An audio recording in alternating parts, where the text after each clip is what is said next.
Hi everyone. So today we are going to study about the topic civil disobedience movement. ये जो topic है ये class 10th के लिए बहुत ज़्यादा इम्पॉर्टेंट है और इस पर्टिकुलर स्टडी सेशन की ये स्पेशलिटी है कि ये जो नोट्स हैं ये फ्रेशली एनसीईआरटी से ही रेफ़र किए गए हैं। कोई ना एक्स्ट्रा एडिशनल कुछ एडिशनल पॉइंट ऐड नहीं किया गया, ना ही कुछ हटाया गया है जो कि रेलेवेंट है। तो आप इन नोट्स को भी रेफ़र कर सकते हो और ये टॉपिक ये स्टडी सेशन हम सिविल डिसोबीडियंस को समझने के लिए कंट्रीब्यूट करेंगे। So let's start. So before we move to civil disobedience movement, हम पहले वी विल अंडरस्टैंड कि कैसे नॉन कॉपरेशन मूवमेंट को विड्रॉ किया गया और क्या सिनेरियो था इंडियन पॉलिटिक्स में after the withdrawal of non cooperation movement. तो पहला आप देखिए कि वायलेंस हुआ था। अगर आपने नॉन कॉपरेशन मूवमेंट के बारे में थोड़ा बहुत आपको नॉलेज होगा कि गांधी जी ने चौरी चौरा इंसिडेंट के बाद नॉन कॉपरेशन मूवमेंट को विड्रॉ कर लिया था। क्यों? क्योंकि जो मूवमेंट था वो बहुत ज़्यादा वायलेंट टर्न हो रहा था और बहुत ज़्यादा वायलेंट टर्न हो रहा था और सत्याग्रहीज को पहले ट्रेन करना बहुत इम्पॉर्टेंट था before they participate in mass struggles. तो फरवरी 1922 में गांधी जी ने ही decided to withdraw the non cooperation movement. Okay, so first point. Second point क्या था कि participation in provincial elections by Congress. अब क्या हुआ, कांग्रेस के जो लीडर्स थे वो बहुत ज़्यादा टायर्ड हो चुके थे मास स्ट्रगल्स को लेके and they wanted to participate in elections to the provincial council that was set up by the government of India Act 1919. The government of India Act 1919 आया था, उसके बाद जो है प्रोविंशियल इलेक्शंस होने थे। अब कांग्रेस जो है मास स्ट्रगल्स में पार्टिसिपेट कर करके थक चुकी थी। अब कांग्रेस में भी ऐसा नहीं है कि पूरी कांग्रेस चाहती थी, कांग्रेस में भी आपके वो थे, क्या कहते हैं, दो डिविजन्स थे, एक मॉडरेट थे और एक रेडिकल्स थे।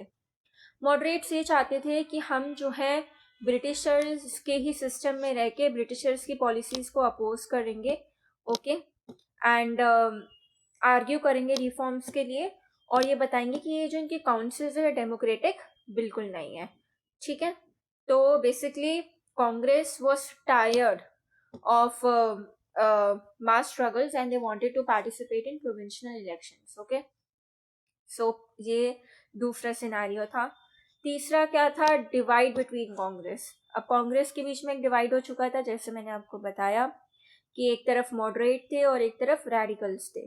मॉडरेट्स जो है क्या सोचते थे कि हम जो है ब्रिटिश पॉलिसीज़ को अपोज करेंगे, हम इलेक्शंस में पार्टिसिपेट करेंगे और उनकी ही काउंसिल्स में रह के रिफॉर्म्स के लिए आर्ग्यू करेंगे और ये डेमोन्स्ट्रेट करेंगे कि ये जो काउंसिल्स है वो बिल्कुल भी डेमोक्रेटिक नहीं है। ओके, सो नाउ अब ये इम्पॉर्टेंट पॉइंट है कि सी आर दास और मोतीलाल नेहरू ये मॉडरेट्स थे और इन्होंने स्वराज पार्टी फॉर्म की थी so that they can participate in provincial elections which were to be conducted by the government of India Act 1919.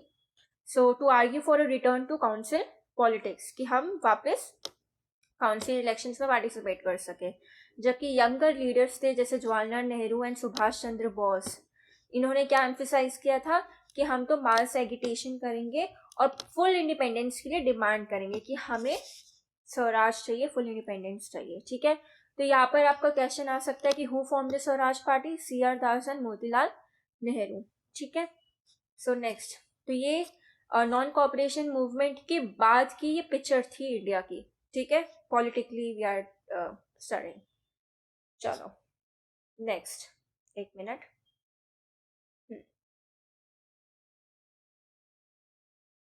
Next we have factors leading to civil disobedience movement. अब कौन कौन से ऐसे फैक्टर्स थे जो बहुत ज़्यादा रोल प्ले करते हैं। पहला फैक्टर तो यही था कि साइमन कमीशन का फॉर्मेशन। ये तो बहुत मेजर फैक्टर था कि ये बहुत इंस्टेंट फैक्टर था कि भाई साइमन कमीशन आ रही थी तो सिविल डिसोबीडियंस हुआ। लेकिन उसका एक बैकग्राउंड था कि क्या मीन ऐसा रीज़न था कि ऐसा क्या इंडिया में हो रहा था, क्या लॉन्ग टर्म इतना हो रहा था कि जो इंडियंस थे वो ब्रिटिशर्स से परेशान हो रहे थे, ठीक है। अब क्या होता है, नॉन कॉपरेशन मूवमेंट के बाद towards the late 1920s world wide economic depression आता है और इकोनॉमिक जो है बहुत ज़्यादा फॉल होती है इकोनॉमी वर्ल्ड की, ठीक है। Agricultural prices began to fall from 1926 and they collapsed after 1930। और 1930 के बाद तो इतने गिर जाते हैं कि क्या ही बोले। एग्रीकल्चरल प्रोडक्ट्स की डिमांड गिर जाती है और एक्सपोर्ट्स भी कम हो जाते हैं, डिक्लाइन हो जाते हैं। पीजेंट्स जो है हमारे फार्मर्स हैं, उनको बहुत ज़्यादा डिफ़िकल्टी हो रही थी अपने हार्वेस्ट को सेल करने के लिए एंड पे देयर रेवेन्यू, क्योंकि एक सिस्टम था जिसमें जो पीजेंट्स थे उनको अपने लैंडलॉर्ड्स को पैसा देना होता था, ठीक है। तो वो अपने हार्वेस्ट ही सेल नहीं कर पा रहे थे और तो क्योंकि एक्सपोर्ट्स कम हो चुके थे, एग्रीकल्चरल प्राइसेस बहुत गिर चुके थे और पूरा इकोनॉमिक डिप्रेशन आ चुका था, इनफैक्ट इंडिया में भी। और पूरा कंट्री साइड बाय 1930 पूरा जो गांव वाला एरिया था, मतलब ग्रामीण एरिया था, वो टर्मोइल में आ चुका था, बिल्कुल गरीबी हो चुकी थी, सब कुछ सूखा पड़ चुका था, ठीक है। तो पहला रीज़न तो ये था फैक्टर। दूसरा फैक्टर क्या था, साइमन कमीशन का फॉर्मेशन। अब ये क्यों हुआ था, क्योंकि नेशनलिस्ट मूवमेंट्स चलते आ रहे थे जब से गांधी जी आए थे, उससे पहले भी नेशनलिस्ट मूवमेंट हो रहे थे। तो ब्रिटेन में नई नई टोरी गवर्नमेंट आई थी, ठीक है।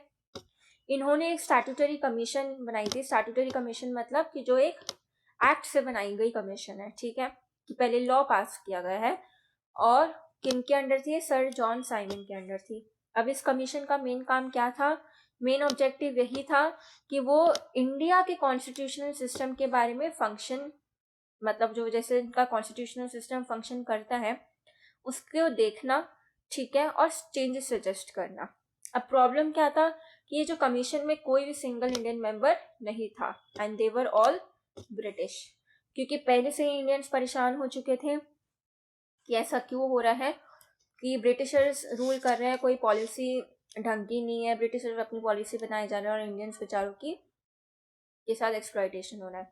तो Simon commission was one of the major factor, और ये सबको बाहर से साइमन कमीशन दिखता है कि जो इंस्टेंट फैक्टर था। लेकिन अगर आप ये देखिए, इनडायरेक्ट फैक्टर तो ये भी था कि इकोनॉमिक डिप्रेशन बहुत ज़्यादा चल रहा था, इकोनॉमी बिल्कुल कोलैप्स हो चुकी थी, हमारा एग्रीकल्चर बिल्कुल कोलैप्स हो चुका था, हमारी इंडियन इकोनॉमी जो कि एग्रीकल्चरल पे डिपेंडेंट है वो बिल्कुल कोलैप्स हो चुकी थी, कंट्री साइड एकदम टर्मोइल में था, स्ट्रेस में था।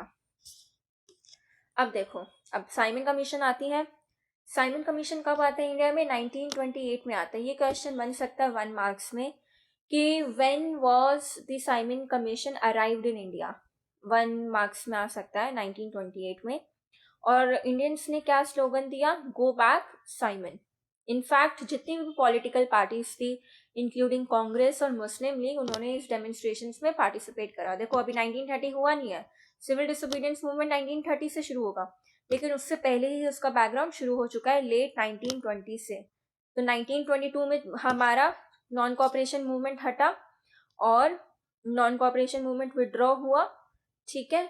और नॉन कॉपरेशन मूवमेंट विड्रॉ होने के बाद क्या हुआ, आपके लेट 1920s में इकोनॉमिक डिप्रेशन आ गया, फिर 1928 में हमारी साइमन कमीशन आ जाती है और सब एकदम भड़क जाते हैं कि भाई ये क्या हो गया, हमारे ही इंडिया के कॉन्स्टिट्यूशन को डिफाइन करने के लिए ये ब्रिटिशर्स आएंगे जहां पर एक भी इंडियन मेंबर नहीं है।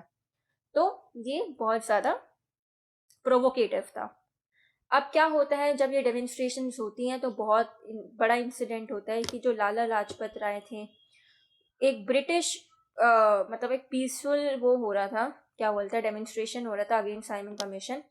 और इसके तहत क्या होता है कि लाला लाजपत राय को बहुत ज़्यादा ब्रूटली ब्रिटिश पुलिस मारती है, लाठीचार्ज करती है और वहाँ पर ही उनको इंजरीज होती है और वो मर जाते हैं, ठीक है। ये क्यों इंपॉर्टेंट है लाला लाजपत राय की डेथ, क्योंकि भगत सिंह जैसे जो हमारे रेवोल्यूशनरीज थे, उन्होंने उन लाला लाजपत राय को के अगेंस्ट, उनका रिवेंज लेने के अगेंस्ट उन्होंने जो पार्लियामेंट में बॉम्ब थ्रो कर रहा था, सबको ये इंसिडेंट पता है, ठीक है। चलो नेक्स्ट। अब क्या है, डिमांड फॉर फुल इंडिपेंडेंस और पूर्ण स्वराज बाय कांग्रेस। अब क्या होता है कि हमने देखा कि साइमन कमीशन 1928 में आता है, ठीक है, और सब इंडियंस जो है क्या करते हैं, उसका प्रोटेस्ट करने लग जाते हैं, पॉलिटिकल पार्टीज प्रोटेस्ट करने लग जाती हैं। अब इसमें जो है कांग्रेस क्या करती है, वो पूर्ण स्वराज की मांग रखती है। बहुत इंपॉर्टेंट बात है ये, क्योंकि ये पूर्ण स्वराज का जो सेशन होगा, लाहौर सेशन, वो हमारे रिपब्लिक डे का कारण बनेगा। ठीक है, तो डिमांड फॉर फुल इंडिपेंडेंस और पूर्ण स्वराज बाय कांग्रेस।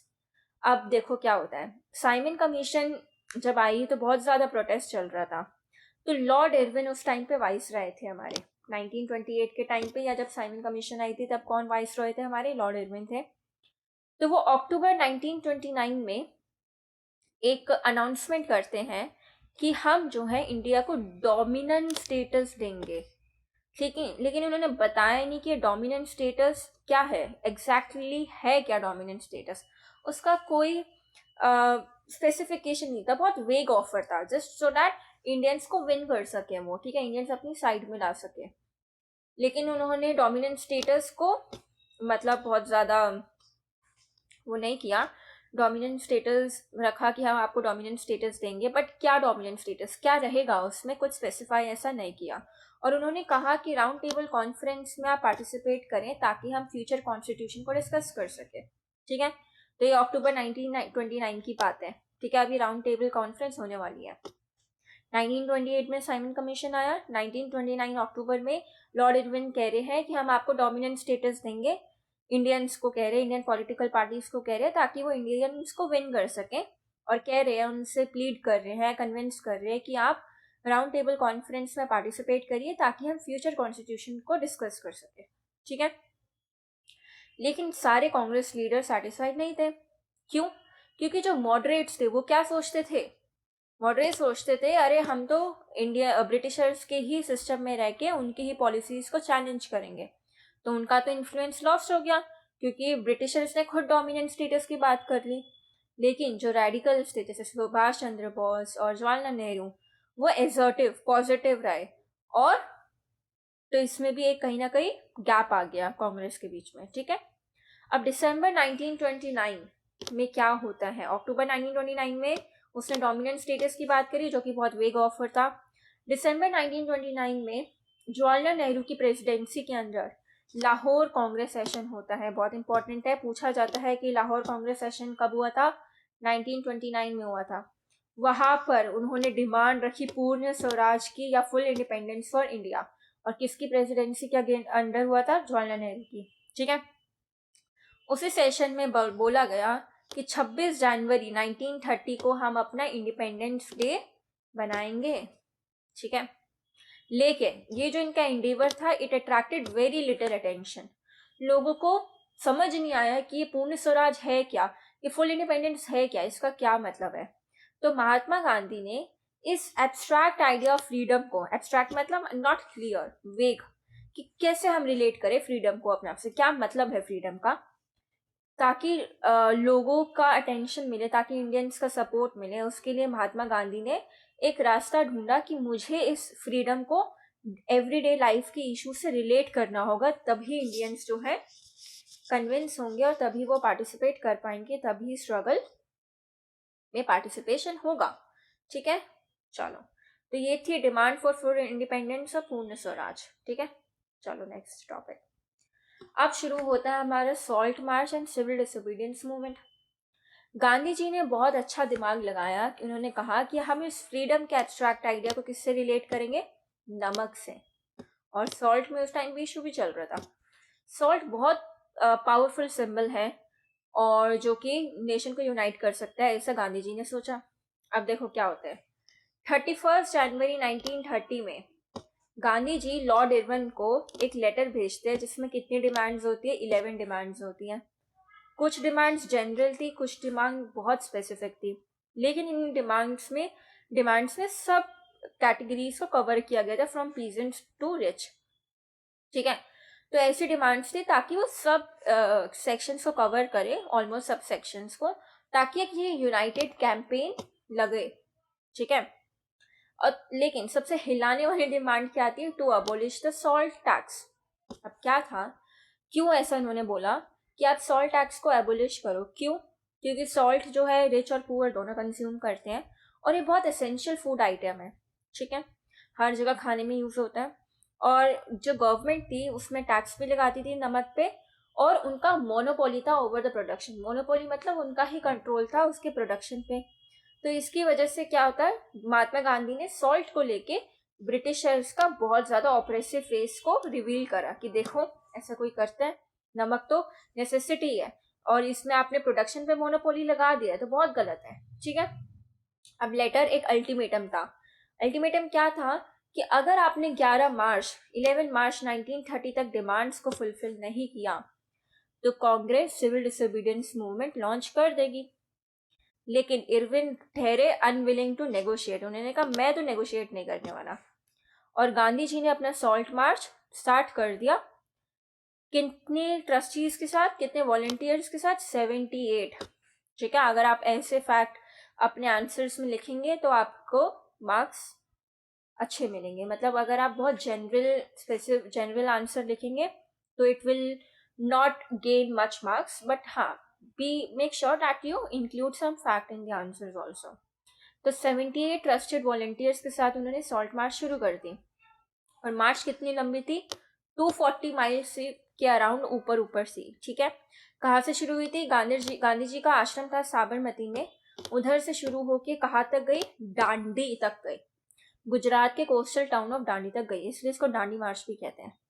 वॉलंटियर्स जो है 24 डेज तक वॉक करें और 10 माइल्स अ डे ऑलमोस्ट वो चलते रहे। ठीक है, तो जब गांधी जी मार्च में थे तो रुकते थे, ऐसा तो नहीं कि चलते रह जाएंगे, तो कहीं ना कहीं स्टॉप में रुकते थे। तो जब वो रुकते थे ना अपने वॉलंटियर्स के साथ, तो बहुत लोग उनसे उनकी बातें सुनने को आते थे। तो तब गांधी जी उनको समझाते थे कि क्या मतलब है स्वराज का, और सबको अर्ज करते थे कि आप भी ब्रिटिश रूल्स को, पॉलिसीज को डिफाई करे, तोड़े, लेकिन पीसफुली। ठीक है, अब 6 अप्रैल को कब शुरू करी थी उन्होंने? मार्च में शुरू करी थी। ठीक है, तो 6 अप्रैल को जो है वो अब दांडी पहुंचते हैं और सॉल्ट लॉ को वायलेट करते हैं, तोड़ते हैं, by manufacturing salt by boiling sea water. तो सी वाटर को बॉईल करते हैं और सॉल्ट बनाते हैं 6 अप्रैल को। ओके, अब क्या होता है, ये जैसे ही उन्होंने सॉल्ट लॉ तोड़ा, इससे आपका सिविल डिसोबीडियंस मूवमेंट बिगिन हो गया है। ये मूवमेंट नॉन कॉपरेशन मूवमेंट से डिफरेंट था। क्यों? क्योंकि पीपल को उन्होंने सिर्फ नॉन कॉपरेट करने के लिए नहीं बोला कि आप ब्रिटिशर्स के साथ कॉपरेट मत करो, आप कॉलोनियल लॉज को भी ब्रेक करो। तो ये मेन इंपॉर्टेंट कंसेप्ट था सिविल डिसोबीडियंस मूवमेंट में, कि आपको ब्रिटिशर्स के साथ नॉन कॉपरेट तो करना ही है, उनके स्कूल्स में नहीं जाना, उनके हॉस्पिटल यूज नहीं करना, अपना प्रोडक्ट यूज करना है, लेकिन आपको कॉलोनियल लॉज भी ब्रेक करने हैं। Okay, and one of the law that was broken by Gandhiji was salt law. Okay, now अब सिविल डिसोबीडियंस मूवमेंट स्टार्ट हो चुका है। 6 अप्रैल को दांडी पहुंच चुके हैं, उन्होंने सॉल्ट बनाया, जिसके अगेंस्ट की मोनोपोली जो थी गवर्नमेंट के अगेंस्ट, वो तोड़ दी, सॉल्ट लॉ ब्रेक कर दिया। क्योंकि ब्रिटिशर्स के पास मोनोपोली थी कि सिर्फ ब्रिटिशर्स ही सॉल्ट बनाएंगे, लेकिन गांधी जी ने बॉइलिंग वाटर से सॉल्ट बनाया दांडी कोस्टल टाउन में। ठीक है, नाउ सिविल डिसोबीडियंस मूवमेंट। अब देखो, thousands of people in different parts of the country broke the salt law को तोड़ दिया, उन्होंने सॉल्ट मैन्युफैक्चर करा और demonstrated in front of government salt factory, कि जितनी भी गवर्नमेंट सॉल्ट फैक्ट्रीज थी उनके आगे प्रदर्शन करा, डेमोन्स्ट्रेट करा। ठीक है, जैसे जैसे मूवमेंट स्प्रेड होता रहा, फॉरेन क्लोथ को भी बॉयकॉट किया गया। ठीक है, फॉरेन क्लोथ नहीं यूज किया गया। लिकर शॉप्स और पिकेटेड, मतलब लिकर शॉप्स को लूटा गया। ठीक है, पीजेंट्स ने मना कर दिया कि हम रेवेन्यू और चौकीदारी टैक्सेस नहीं देंगे। विलेज ऑफिशियल्स थे, उन्होंने रिजाइन कर दिया। फॉरेस्ट पीपल ने जो फॉरेस्ट लॉज को वायलेट करा, कैसे कि वो रिजर्व फॉरेस्ट में गए ताकि वो वुड को कलेक्ट कर सके और कैटल को ग्रेस करवा सके, क्योंकि जो ट्राइब्स थी, जो फॉरेस्ट पीपल थे, उनको भी फॉरेस्ट में जाना अलाउड नहीं था, क्योंकि वो ब्रिटिशर्स ने अपने कमर्शियल पर्पस और अपने हंटिंग पर्पस के लिए रिजर्व रखे थे। ठीक है, तो these are the different forms of civil disobedience movement. Now अब क्या हुआ देखिए, अब सिविल डिसोबीडियंस मूवमेंट को कॉल ऑफ किया जाएगा 1931 में। 1930 में शुरू हुआ है, 1931 में कॉल ऑफ किया जा रहा है, ठीक है। गांधी इरविन पैक्ट आता है 1931 का, बहुत इंपॉर्टेंट। अब बहुत ज़्यादा जो है मूवमेंट फैल चुका था, हर जगह क्लैशेस भी हो रहे थे, लॉ को ब्रेक किया जा रहा था, फॉरेस्ट पीपल भी पार्टिसिपेट कर रहे थे, विलेजर्स भी पार्टिसिपेट कर रहे थे, पीजेंट्स भी पार्टिसिपेट कर रहे थे। अब क्या होता है कि कॉलोनियल गवर्नमेंट जो है अब कांग्रेस लीडर को अरेस्ट करने लग गई, जिसकी वजह से वायलेंट क्लैशेस हुए, स्टार्ट हो गए, ठीक है।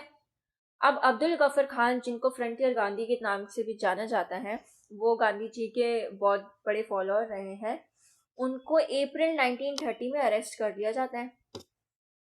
तो अब जब उनको अरेस्ट किया गया तो एंग्री क्राउड्स ने पेशावर की स्ट्रीट में जाके डेमोन्स्ट्रेट किया, उन्होंने आर्मर्ड कार्स को फेस किया, पुलिस फायरिंग को फेस किया और बहुत सारे लोग भी मारे गए।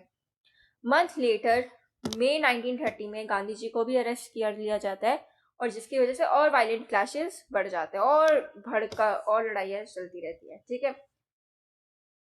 अब जो इंडस्ट्रियल वर्कर्स थे शोलापुर में, उन्होंने पुलिस पोस्ट को अटैक कर दिया, म्यूनिसिपल बिल्डिंग्स को अटैक कर दिया, लो कोर्ट्स को अटैक करा, रेलवे स्टेशन को अटैक करना शुरू कर दिया, जो कि ब्रिटिश रूल को सिंबलाइज करते हैं। अब गवर्नमेंट भी डरी हुई थी और उन्होंने ब्रूटल पॉलिसी के साथ रिस्पॉन्ड किया।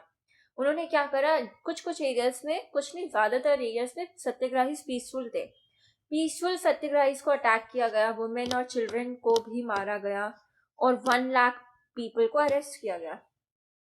तो ऐसे सिचुएशन में जहाँ पर इतना वायलेंस हो चुका था, जहाँ पर वुमेन और बच्चों को भी मारा जा रहा था, वहाँ पर गांधी जी डिसाइड करते कि अब मैं मूवमेंट को कॉल ऑफ करता हूँ, और वो गांधी इरविन के पैक्ट को एग्री कर देते हैं 5 मार्च 1931 में, ऑलमोस्ट 1 साल बाद, ठीक है।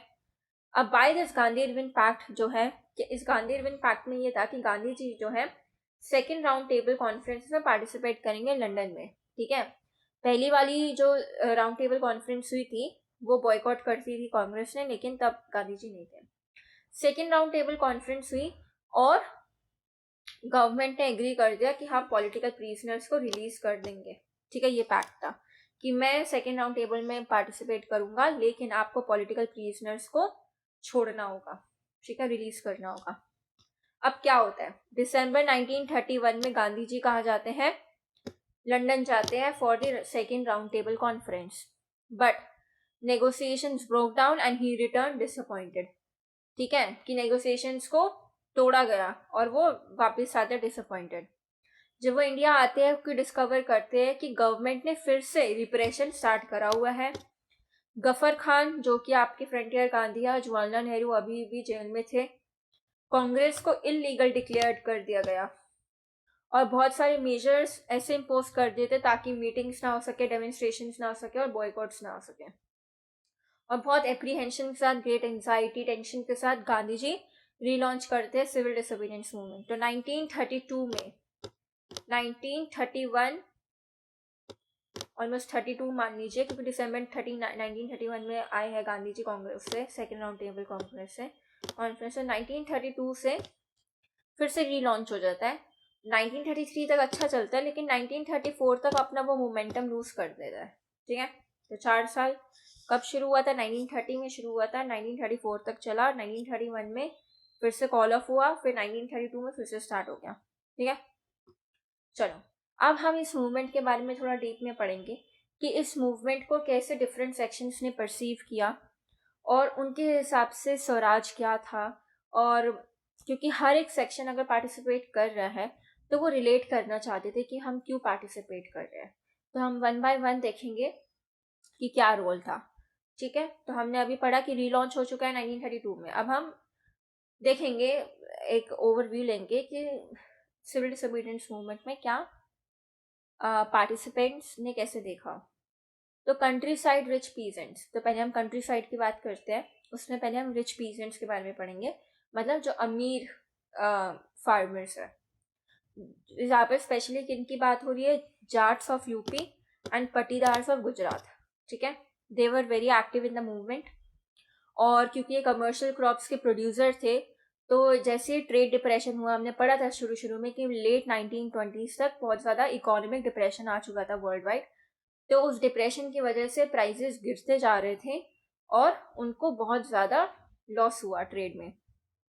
उनकी कैश इनकम डिसअपियर हो गई और वो गवर्नमेंट को रेवेन्यू नहीं पे कर पा रहे थे, और गवर्नमेंट ने मना कर दिया था कि हम आपकी रेवेन्यू डिमांड को रिड्यूस नहीं करेंगे, ठीक है, क्योंकि उन्होंने कहा होगा कि हमें तो रेवेन्यू आ ही नहीं रहा, तो हम आपको कैसे आगे रेवेन्यू पे करेंगे। लेकिन गवर्नमेंट ने मना कर दिया, नहीं आप हमें पे करो, ठीक है। अब उनके लिए जो है फाइट फॉर स्वराज क्या थी? The fight for Swaraj was a struggle against the high revenue. वो कैसे देख रहे थे स्वराज के स्ट्रगल को, स्वराज को, कि it is a struggle against high revenue. But they were very deeply disappointed जब गांधी जी ने 1931 में मूवमेंट को कॉल ऑफ कर दिया, ठीक है। और रेवेन्यू रेट भी रिवाइज नहीं हुए, ठीक है। वो तो स्टार्ट किए थे कि चलो रेवेन्यू रेट शायद रिवाइज हो जाएंगे, लेकिन गांधी जी ने बीच में 1931 में कॉल ऑफ कर दिया मूवमेंट। तो जब वो बाद में 1932 में स्टार्ट हुआ सिविल डिसोबीडियंस मूवमेंट, तो बहुत सारे लोग अपनी होप खो चुके थे and they refuse to participate. Okay, तो ये रिच पीजेंट्स के बारे में है। Now we are going to talk about how participants saw the movement, countryside poor peasants, ठीक है। जो पुअर पीजेंट्री थी वो अब पुअर पीजेंट्री के बारे में बात करते हैं। रिच पीजेंट्री तो अपना रेवेन्यू की डिमांड को कम कराना चाहती थी, ठीक है। लेकिन पुअर पीजेंट्री का सिर्फ इस चीज में ये नहीं था कि आप रेवेन्यू डिमांड कम कर दीजिए। वो छोटे छोटे टेनेंट्स थे, ठीक है, जो कि लैंड कल्टीवेट करते थे। They had rented from landlords. अब जो स्मॉल पीजेंट्स थे उनको लैंड रेंट पे दी जाती थी और उनको अपना रेंट देना पड़ता था, ठीक है। अब क्या होता है कि ये जो स्मॉल टेनेंट्स थे उनको बहुत ज़्यादा डिफिकल्टी हुई अपने रेंट पे करने के लिए, क्योंकि डिप्रेशन आ चुका था और उनकी कैश इनकम ड्विंडल्ड हो चुकी थी, क्योंकि एक्सपोर्ट ही नहीं हो रहा है, इतना पूरी कोलैप्स हो चुकी है इकोनॉमी, तो वो कैसे बेचेंगे, ठीक है। तो उनकी तो इनकम भी नहीं आ रही थी। अब वो चाहते थे कि हमारा रेंट का भी वो कर दो, जितना भी अनपेड रेंट उन्होंने नहीं दिया उसको रेमिट कर दिया जाए और रेवेन्यू डिमांड भी कम कर दी जाए, ठीक है। तो उन्होंने बहुत सारे रेडिकल मूवमेंट्स को ज्वाइन करा जो आपकी पुअर पीजेंट्स थे, led by socialist and communist, ठीक है। लेकिन यहाँ पर बहुत इंपॉर्टेंट बात है, कांग्रेस बायस रही है कहीं ना कहीं। कांग्रेस जो थी अनविलिंग थी सपोर्ट करने के लिए पुअर पीजेंट्स को कि नो रेंट कैंपेन। क्यों? क्योंकि कांग्रेस वॉज हाउ एवर थोड़ी वो लार्ज सेक्शन और जो रिच सेक्शन की तरफ ज़्यादा इंक्लाइन थी, क्योंकि उनको लगा कि हम पुअर पीजेंट्स को वो करेंगे, सपोर्ट करेंगे तो रिच पीजेंट्स बुरा मान जाएंगे, लैंडलॉर्ड्स बुरा मान जाएंगे, तो उनको फंडिंग कहाँ से आएगी। आई गेस उनका यही पर्सपेक्टिव होगा। तो कहीं ना कहीं कांग्रेस जो है पुअर पीजेंट्स के लिए इतना काम नहीं किया उन्होंने, ठीक है। चलो नेक्स्ट, अब हम बात करते हैं बिजनेस क्लास ने कैसे इस मूवमेंट को देखा। अब बिजनेस क्लास में भी हम दो चीज देखेंगे, एक हम देखेंगे इंडस्ट्रियलिस्ट को और दूसरा हम देखेंगे वर्कर्स को, ठीक है। इसमें भी दो तबके आए, अमीर और गरीब, ठीक है। अब जब पहला फर्स्ट वर्ल्ड वॉर हुआ था, आपने पढ़ा भी होगा कि इंडियन मर्चेंट्स और इंडस्ट्रियलिस्ट बहुत ज्यादा फ्लरिश कर रहे थे, उन्होंने बहुत ह्यूज प्रॉफिट्स बनाया था, ठीक है।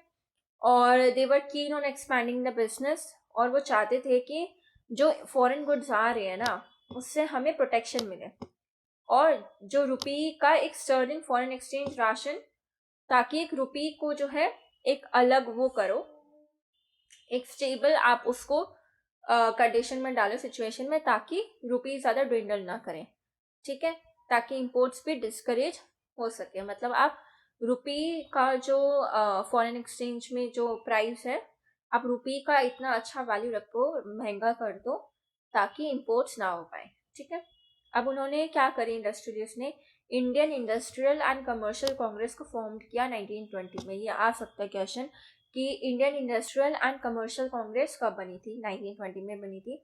और फिक्की जो कि federation of Indian chamber of commerce and industry है, वो 1927 में बनी थी। क्यों बनी थी? ताकि वो अपने बिजनेस इंटरेस्ट को प्रोटेक्ट कर सके। इसमें से बहुत सारे प्रोमिनेंट इंडस्ट्रियलिस्ट थे, जैसे पुरुषोत्तम ठाकुरदास और जीडी बिरला।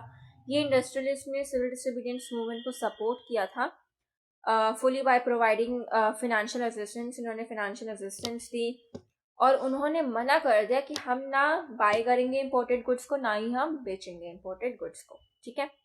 बिजनेस क्लास के अकॉर्डिंग स्वराज क्या था? उनके हिसाब से स्वराज एक ऐसा टाइम था जब कॉलोनियल रिस्ट्रिक्शंस ना हो बिजनेस में, ठीक है, और ट्रेड और इंडस्ट्री फ्लरिश करे विदाउट एनी रिस्ट्रिक्शंस, ओके।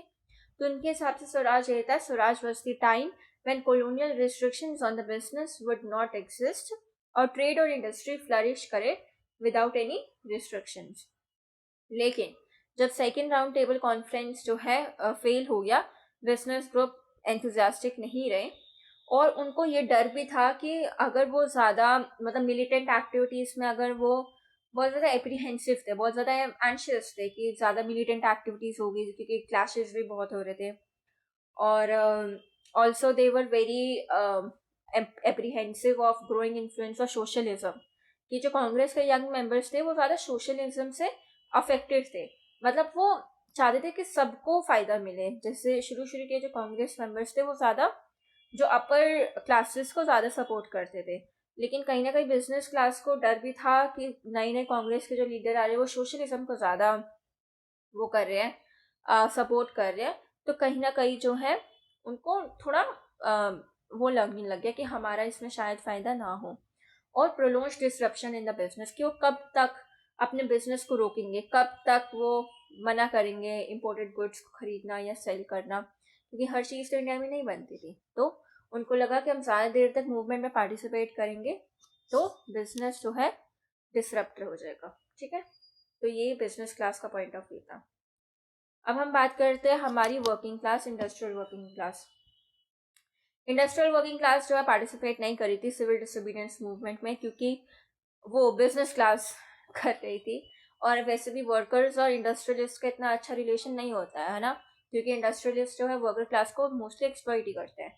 लेकिन एक रीज़न था, एक केस था जहाँ पर नागपुर रीजन में, वहाँ पर इंडस्ट्रियल वर्किंग क्लास ने लार्ज नंबर्स में पार्टिसिपेट करा। कौन से रीजन में? नागपुर रीजन में। वर्कर्स जो है बहुत ज़्यादा अलूफ थे, बहुत अलग थे। क्यों? क्योंकि कांग्रेस और इंडस्ट्रियलिस्ट का बहुत ज़्यादा क्लोजनेस बन रहा था। कांग्रेस शुरू शुरू में बहुत ज़्यादा वो वाली पार्टी थी जो अपर क्लास को ज़्यादा सपोर्ट करते, जैसे इंडस्ट्रियलिस्ट हो गए, रिच पीजेंट्स हो गए। लेकिन कुछ ऐसे वर्कर्स थे जो कि उन्होंने पार्टिसिपेट करा, उन्होंने फॉरेन गुड्स को बॉयकॉट करा, ठीक है। उन्होंने अपने मूवमेंट्स खुद लेड करे, backed by motive against the low wages, कि हमें कम मेहनताना मिल रहा है और पुअर वर्किंग कंडीशंस मिल रही है। ये इनका मोटिव था उन मूवमेंट्स का।